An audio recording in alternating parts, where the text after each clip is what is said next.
Yoonji used flat number 702 to keep an eye on the female lead while also looking at her own dream house from there. In the present moment, the male lead is now the one watching the female lead. As soon as he sees her, he quickly hides so that she doesn't notice him. The female lead then enters the house, and the male lead starts searching the flat for clues, but he finds nothing at all because the entire flat is empty. However, he eventually discovers a phone inside the house. At the same time, photographer Yoon-hyuk's sister, Yoon-hee, tells the police that she was there that night because she was working as an intern. She says that she saw the female lead running down from the rooftop because the elevator was busy, and the female lead looked extremely nervous. Yoon-hee explains that she didn't reveal this information earlier because she was scared and worried about her brother.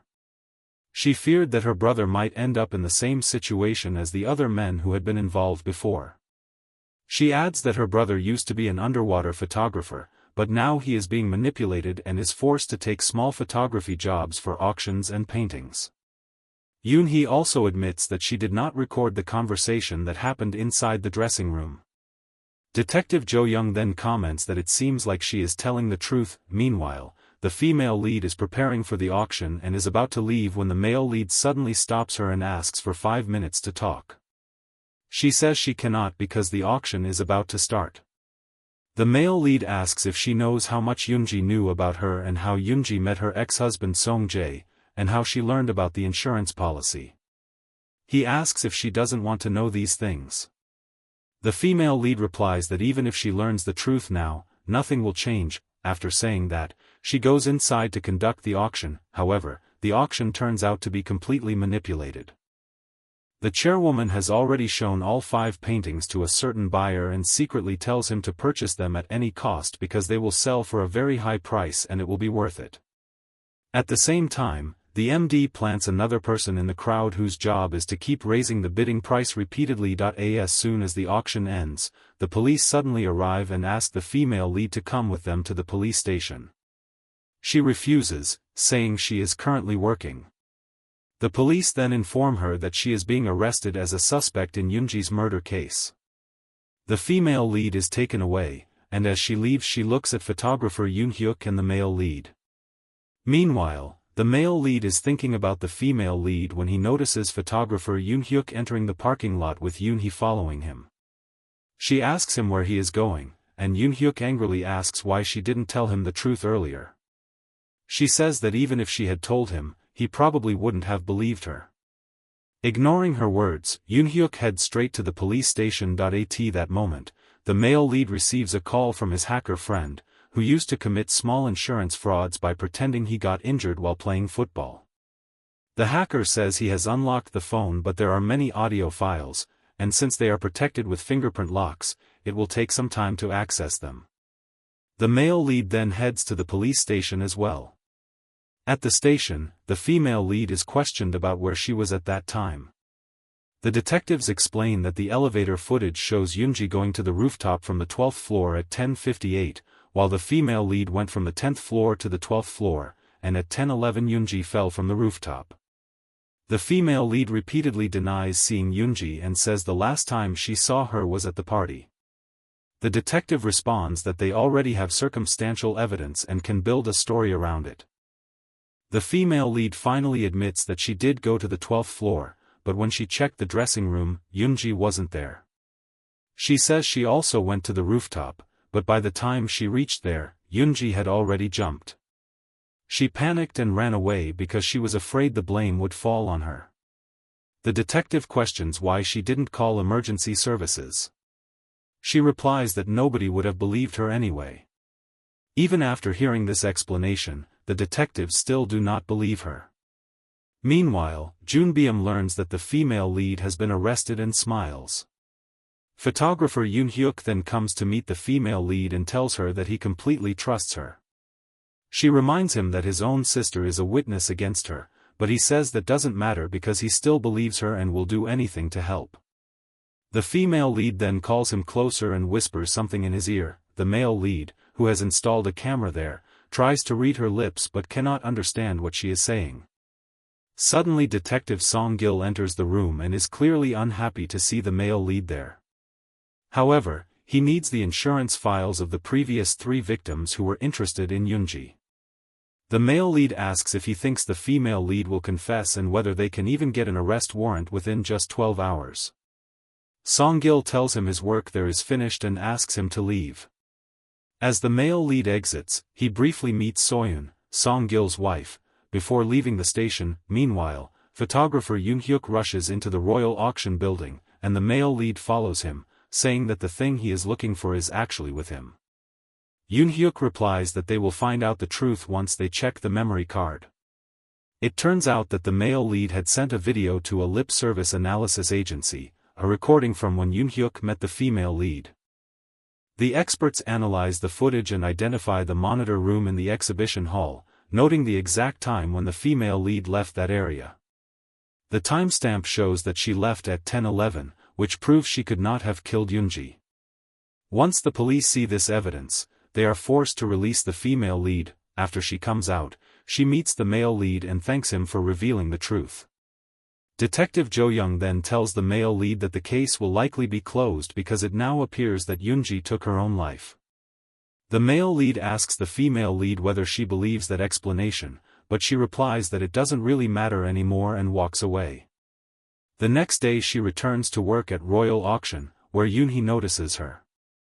Meanwhile, the male lead is assigned another case, but he is still thinking about the female lead and quickly leaves. The chairwoman of Royal Auction tells the female lead that they were about to send their legal team to her, but she came herself before that. She also mentions that the auction went very well. At the same time, the male lead meets his hacker friend again, who is playing soccer. He jokes about whether his foot injury has healed, and the hacker says it is better now. He then reveals that the audio files are ready, but all of them are related to the female lead Han Seol-Ah. The male lead then gives him another task: he must track down Han Soo.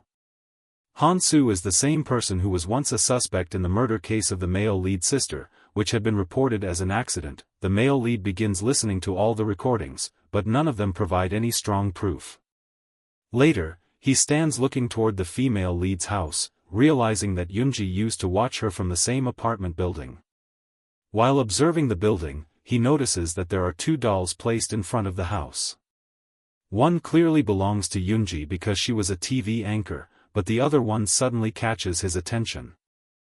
The male lead realizes that someone switched the location to Royal Auction. However, the second person appears to be a doctor because he is wearing a coat and a surgical mask. Suddenly, the male lead's mind connects the dots and he remembers that the female lead's second victim was also a psychiatrist, which means he was a doctor as well. Meanwhile, the female lead is suffering from insomnia and cannot sleep at night, so she visits a doctor. The doctor tells her that she is her family doctor, and this will be the last time she prescribes those pills. She warns her that she must stop taking them because they are no longer effective and suggests that she should try therapy instead. However, the female lead says she does not want therapy because her past experience with it was not good. At the same time, a flashback reveals that the female lead's second victim, Dr. Yoon-ho, used to behave inappropriately with her and would touch her in the wrong places. Meanwhile, the male lead goes to meet a nurse and asks if the partner of Dr. Yoon-ho at that time was Han Seol-Ah. He shows her a photo, and the nurse confirms it. She also reveals that before Han Seol-Ah, the doctor had been dating a TV reporter, and she does not think Han Seol-Ah knew about that relationship. 2 months later, the doctor broke up with that TV reporter. According to the nurse, the reporter behaved strangely. She would bring food for the doctor, but he repeatedly refused it. At one point, the woman said that if he refused to eat with her, she would kill herself. When the doctor tried to stop her, she accidentally injured his cheek with chopsticks, causing him to bleed. The nurse witnessed that incident. She explains that after about 2 months, the woman later became the doctor's patient, and because psychiatrists cannot maintain personal relationships with their patients, the doctor transferred her case to another specialist due to countertransference. The female lead immediately responds that she does not make deals like that and starts to leave. Yoon Byum stops her, and she says she thought he was the owner of a unicorn company, so she expected him to keep business and personal matters separate. She adds that women especially dislike it when business and personal feelings get mixed together. After hearing this, Yoon Byum agrees to proceed with the deal professionally. Meanwhile, the male lead is listening to an audio recording where the female lead is talking with a bar owner. The bar owner tells her that she can cry in front of her and that it's okay. She reminds her that even when her parents died, she did not cry. The female lead replies that it was also her fault that her parents died and that everything bad always happens around her. The bar owner asks how long she will keep suppressing her emotions because one day she will explode. She says the female lead is already broken inside. However, the female lead insists that she cannot break because she has to survive. She says that she survived even after losing her parents, and that she should have died in that fire. Later, the male lead meets photographer Yoon Hyuk, who is taking photos. The male lead asks him what happened in the female lead's childhood. Yoon Hyuk replies that digging into the past is pointless and that the female lead should be allowed to live her life peacefully. He explains that they have known each other since they were 15 years old, when the fire accident killed her parents. He says her life has been extremely difficult, but he cannot reveal anything more. At that moment, Yoon-hee arrives and warns the male lead about the Cho-han family fire case. She says he should stay away from the female lead because she destroys everyone around her. She claims that the female lead is bad luck and that she should be arrested for insurance fraud. Her brother Yoon-hyuk quickly pulls her aside, telling her not to say such things. The male lead then researches the case and informs Detective Jo-young about it. Jo-young points out that there are still 3 other suspicious deaths connected to the female lead. The male lead responds that he feels the female lead might simply be unlucky, just like his own sister once was. He believes people may have misunderstood her, and that one tragedy has simply been followed by another in her life. He even wonders if he himself is pushing her deeper into hell by investigating her. Meanwhile, the female lead arrives at home and starts getting ready while talking with the bar owner on the phone. At the ceremony, Song-jae's mother and brother are also present. His mother scolds the female lead harshly, and the male lead watches the scene from afar. The mother says that her son married the female lead against the whole family's wishes and that if he had never met her, he would still be alive today. Song-jae's brother then asks to speak with her privately. He shows her an insurance policy that his brother had taken, but says that just before his death, he cancelled it. He asks why Song-jae did that and mentions that an insurance agent kept calling about it. He also remembers that a woman came that day and told Song-jae that she had also taken an insurance policy. It is then revealed that the woman was actually Yoon-ji, who is shown laughing loudly in the flashback. Song-jae's brother accuses the female lead, saying she must have done it for the insurance money because she was the beneficiary. He says that when his brother became suspicious, he removed her name from the policy, and she killed him because of it. He threatens that if she does not answer him, he will go ask that woman directly. The female lead calmly replies that the woman is no longer alive. Hearing that, the brother angrily assumes that she must have killed everyone. He grabs her shoulder aggressively and presses hard, causing her pain. Meanwhile, people are paying their respects, and photographer Yoon Hyuk looks around wondering where the female lead has gone. The female lead stands alone and removes the ring her ex-husband gave her. She remembers how happy she was the day he proposed to her on a yacht. The male lead approaches her and asks whether all these tragedies are just coincidences and whether everything, including her parents' death, was simply bad luck. The female lead turns around and asks if he still thinks she killed someone. She says that no one would ever believe her anyway. Tears start flowing from her eyes, and she begins crying uncontrollably. She slowly steps backward and is about to jump, but the male lead quickly grabs her hand and stops her. Shocked, he asks if she has gone crazy and pulls her into a hug, making her sit down. The female lead says that if she disappears, everything will finally end and that she does not care anymore, she wants to die.